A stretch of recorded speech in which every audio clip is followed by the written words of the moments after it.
আসসালামু আলাইকুম বন্ধুরা, আশা করি আপনারা সবাই ভালো আছেন। আমরাও ভালো আছি। তো প্রতিদিনের মতন আজকে রান্না করা হয়ে গেছে। ভাত রান্না করছি, আমাদের জন্য রান্না করছি তরকারি, পটল আলু দিয়ে পাঙ্গাস মাছ ঝোল, তারপর সারফারাজের সাবু রান্না করছি, আর ফারজানার জন্য রান্না করছি পাশে মুরগি আলু দিয়ে ঝোল। ওর তো আবার মুরগি ছাড়া কিছু খাইতেই চায় না।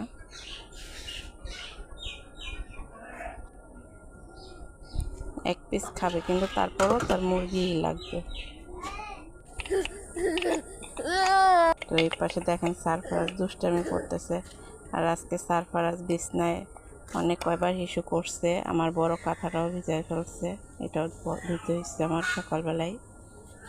সকালই ধুয়ে দিচ্ছি, যদি আবার বৃষ্টি নামে তাহলে তো আবার শুকাবে না।